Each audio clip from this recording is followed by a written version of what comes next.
ইউসুফ আলাইহিস সালাম ভাইদের ষড়যন্ত্রে পড়িয়া বাবার থেকে আলাদা হয়ে গেল। সবাই বাবারে খেলার নাম বইলা ইউসুফ নবীরে নিয়ে গেল। বাবায় ছাড়তে চায় না, কিন্তু কলে কৌশলে আটকাইয়া যখন নিয়ে যায়, ইয়াকুব নবী চোখের পানি ছেড়ে কান্না করে। বাবার চোখের আড়াল থেকে যখন দূরে সরে গেল, 10টা ভাই ইউসুফের বাবার চোখের সামনে কোলে নিছে। যখনই বাবার চোখ আড়াল হয়ে গেছে, তখন মাটিতে ফালায় কয়বার হাইটা যা, কোলে নেওয়া হবে না। নিতে নিতে জঙ্গলের ভেতরে এক ভাই মারে, আর এক ভাইরে কয়বার তুই মা। ওই ভাইদের মধ্যে যিনি বড়, তার নাম ইহুদা। বড় ভাই কয়, ওরে মারিস না, ও ছোট মানুষ, ওরে মারিস না। ইউসুফ বড় ভাইয়ের দিয়ে তাকায় আর কাঁদে। ওরা মারে আর কয়, তোরে এখন মারতেছি, তোর কোন বাবায় ফিরাবে? যখন বড় ভাই বাধা হয়ে দাঁড়ায় গেল, অন্য ভাইরা কয়, তোমারও মারব। ভাই চুপ হয়ে গেছে। কূপের কিনারায় নিয়ে জামা খুলিয়া যখন ইউসুফের রশি দিয়া বাঁধে ভিতরে ফালাবে কূপের মধ্যে, ইউসুফ নবীরে যখন ফালায় অন্ধকার ময়লা পানির ভেতরে, আমার আল্লাহ বরদাস্ত করতে না পেরে বলে, জিবরাইল যাও, আমার ইউসুফের বস্ত্র যেন না খুলে জান্নাতি একটা জামা নিয়ে পরায়া দাও, আর নিচে পাথর দেও, ময়লা পানি যেন ইউসুফের গায়ে স্পর্শ না করে। ইউসুফ পাথরের উপরে দাঁড়ায়া যাবে। ওরা রশি দিয়া বেঁধে যখন ভেতরে ছাড়ছে, কিছু দূর যাওয়ার পরে উপর দিয়া রশি কেটে দিয়েছে। থাম কইরা পইরা পাথরের উপরে ইউসুফ দাঁড়ানো, জান্নাতি জামা পরা, আর আলো তো লাগবে না। ইউসুফ নবীর চেহারায় পুরো অন্ধকার, কূপ আলো হয়ে গেছে। শুনিদা কায় বুয়াদ মানন্দে দিদা, তোরা দিদা ও ইউসুফ শুনিদা। সবাই চলে গেল। কৃত্রিম রক্ত লাগায় বাবানে ধোকা দিছে, আপনারা জানেন। বাবায় তো বুঝে ফেলছে, আল্লাহ স্বপ্ন যোগে আগেই জানায় দিছে এই ষড়যন্ত্র চলে। বাবায় বলে না 10 ভাইয়ের কারণে ষড়যন্ত্র। সবাই আনন্দে আছে। ইউসুফের তো বাগে খেয়ে ফেলছে, কিন্তু ফাঁকে ফাঁকে ফাঁকে ফাঁকে 9 ভাই আর খবর নেয় না। বড় ভাই ফাঁকে ফাঁকে যায়, খবর নেয়। হালকা পাতলা নাস্তা নিয়া ইউসুফের রশি দিয়া ভেতরে দেয়। হঠাৎ একদিন আইসে দেখি কূপের মধ্যে ইউসুফ নাই। ওই ব্যবসায়ীরা আইসে রে বালতি নিয়া পানি উঠাবে, ইউসুফের পায়ে নিয়ে গেছে। কাফেলার মধ্যে নিছে। বড় ভাই পাগলের মতো হয়ে গেল, কই আমার ইউসুফ গেল? অন্য ভাইদের ডাক দিছে, আয় তাড়াতাড়ি, ইউসুফ তো কূপে নাই। মায়া বুঝানোর জন্য ওদের বলছে, কিন্তু ওরা যে ষড়যন্ত্র করবে তাও তো জানছে। বড় ভাইয়ের অন্তরে মায়া। এক পর্যায়ে তো তারে ইউসুফের নিয়ে গেল মিশরে। বিশাল ইতিহাস। আল্লাহ তাআলা একটা সূরাই নাজিল করছেন, সূরা ইউসুফ। মিশরে যখন আল্লাহ পাক ইউসুফ নবীর অর্থমন্ত্রীর দায়িত্ব দিলেন, দুর্ভিক্ষ লেগে গেছে সারা দুনিয়ায়। মিশরের আশেপাশে ইয়াকুব নবীর এলাকায় দুর্ভিক্ষ, খানা নাই, উপবাস। ইয়াকুব নবী কয়, যাও মিশরে ফ্রি খানা দেয়, যাও তোমরা 9 ভাই, তোমরা 10 জন চলে যাও, যাইয়া তোমরা ওই মিশর থেকে কিছু খানা নিয়ে আসো, আর কিছু টাকা ছিল পুরান টাকা, এটাও নিয়ে যাও। খানা আনতে যায় মিশরে। আল্লাহর কি কুদরত!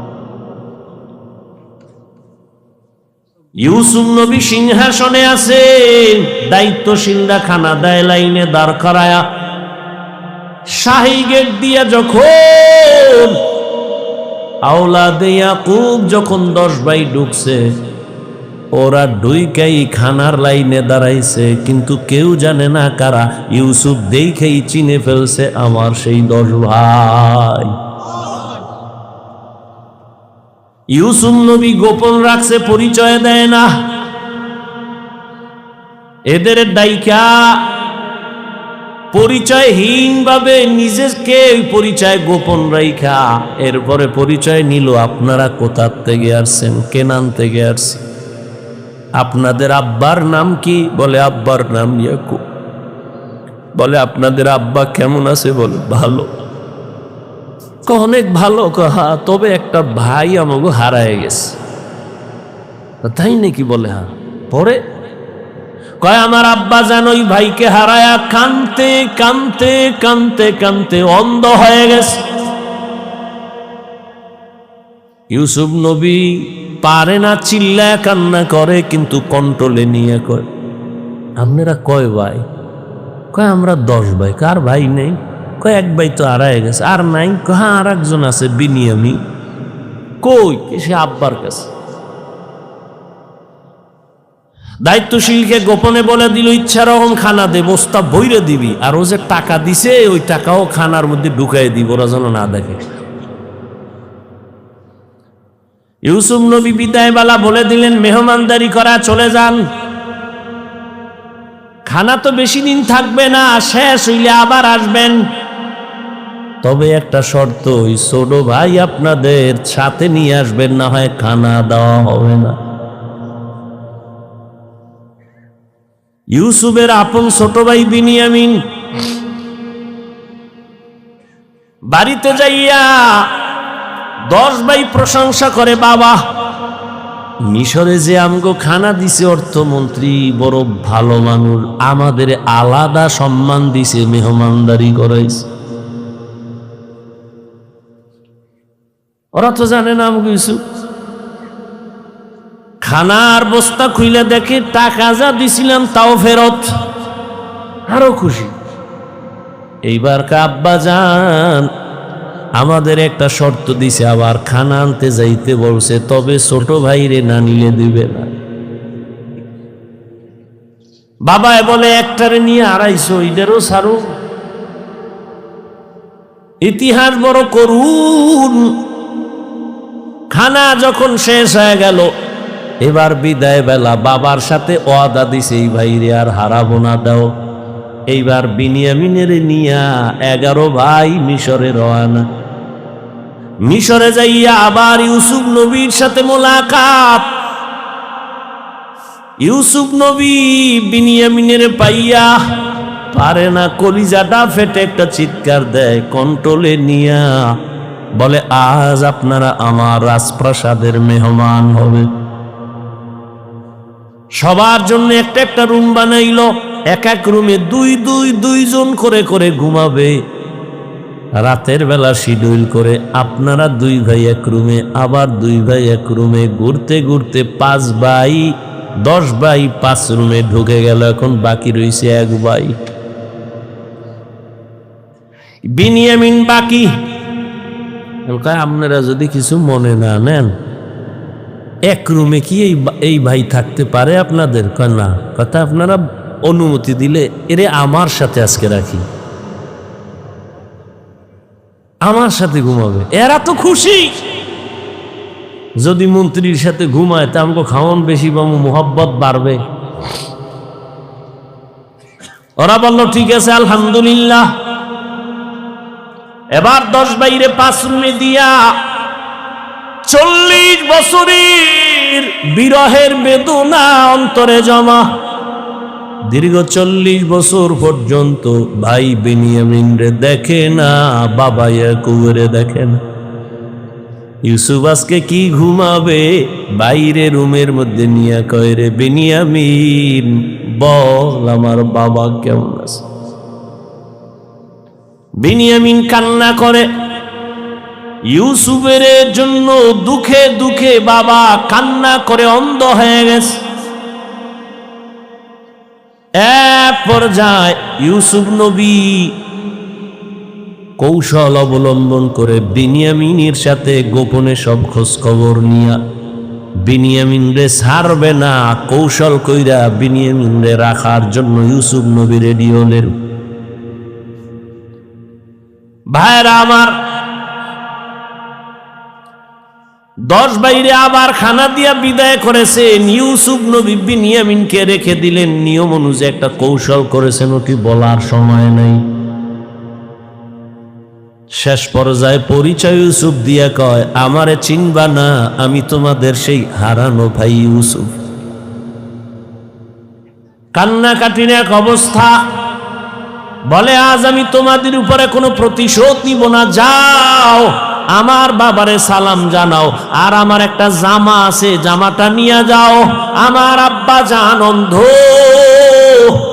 ওই জামাটা আমারে আল্লাহ জান্নাত থেকে পাঠাইছেন, কূপের মধ্যে যে জামা পরছিল ওই জামাটা নিয়ে যাও, আর আমার আব্বাজানের চোখের মধ্যে লাগাইলে আব্বাজানের অন্ধ চোখ ভালো হয়ে যাবে।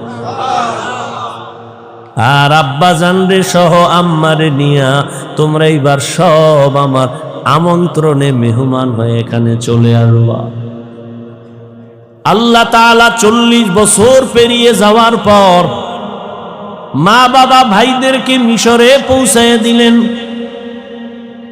এরে আল্লাহর গোলাম, এই ভাই ভাইয়ের জন্য যে কত মায়া, কত মোহাব্বত, কিন্তু এমন দুনিয়াতে আসলাম যে ভাই ভাইকে জবাই করে এই দুনিয়াতে আমরা আসছি। জানি না মইরা গেলে আমগো ভবিষ্যৎ আর কত খারাপ হয়।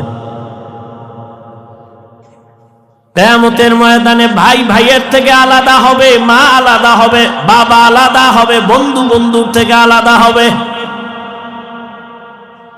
আল্লাহ বলেন ওই দিনের ভয় অন্তরে জমা কর,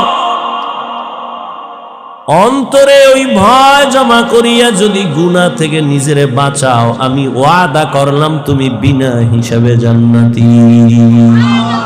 हर के दारत खौफे हकदार दिल मदम जन्नतुल मअवा देहद ও রামাকাম। এই ভয়ের নাম খৌফ, এই ভয়ের নাম খশিয়া, এই ভয়ের নাম তাকওয়া। এই ভয়টা জন্মলগ্ন থেকে পাওয়া যায় না, এটা অর্জন করা লাগে। এই ভয় বা তাকওয়া কোথায় তুমি পাইবা? বলে লিকুল্লি শাইইন মা'দিনুন মা'দিনুত তাকওয়া কুলুবুল আরিফিন। ভালো ভালো জিনিস রাখার গোডাউন আছে, তাকওয়ার গোডাউন হলো আল্লাহর প্রিয় বান্দাদের কলব। আল্লাহর আরিফিন যারা, তাদের কলব হলো তাকওয়ার গোডাউন। তারা নেক নজর দিবে আর তোমার কলবে তাকওয়ার পাওয়ার ডুববে। এটাকে বলে তাওয়াজ্জুহ।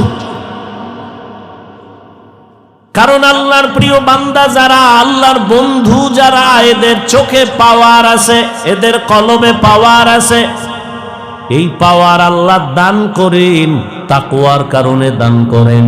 কোরআনে এই পাওয়ারের নাম ফুরকান, হাদিসে এই পাওয়ারের নাম হলো ফেরাসাত। ইয়া আইয়ুহাল্লাযীনা আমানু ইন তাত্তাকুল্লাহ ইয়াজআল লাকুম ফুরকানা। মুমিন তাকওয়ার উপরে মুজাহাদা করো, আল্লাহ দয়া করে তোমাকে ফুরকান নামের পাওয়ার দান করবেন। মা মা'নাল ফুরকান হুয়া নূরুম মিন ইলাহি। আল্লাহর দেওয়া একটা নূরের আলো, ওই আলোটা যখন পাবে, ওই আলো দিয়া মা ফুররিকা বিহি বাইনাল হাক্কি ওয়াল বাতিল।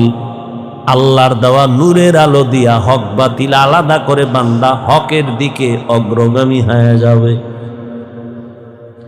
قال رسول الله صلى الله عليه وآله وسلم اتقوا فراسة المؤمن فإنه ينظر بنور الله।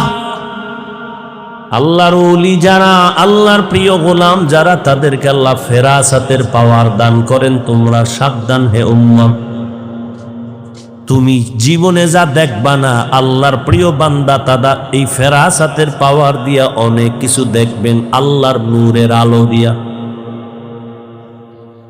অতএব তাদের নেক নজর লাগাও তো, অন্তরে ভয় চলে আসবে, তাকওয়া চলে আসবে, আর ভয় আসলেই গুনাহ থেকে বাঁচা সহজ হবে। একটা সন্তান মা বাবাকে ভয় করে, তার প্রমাণ মা বাবার সামনে সন্তান অন্যায় করে না, কেন? শাস্তির ভয়। একটা ছাত্র শিক্ষকের ভয় করে, প্রমাণ বলে শিক্ষকের সামনে অন্যায় করে না, কেন? শাস্তির ভয়ে। ঠিক এই দুনিয়ায় যেই বান্দা আমার আল্লাহকে ভয় করবে, ওই বান্দা গলায় ছুরি লাগাবে, কোনোদিন দাড়ির মধ্যে ছুরি লাগাবে না।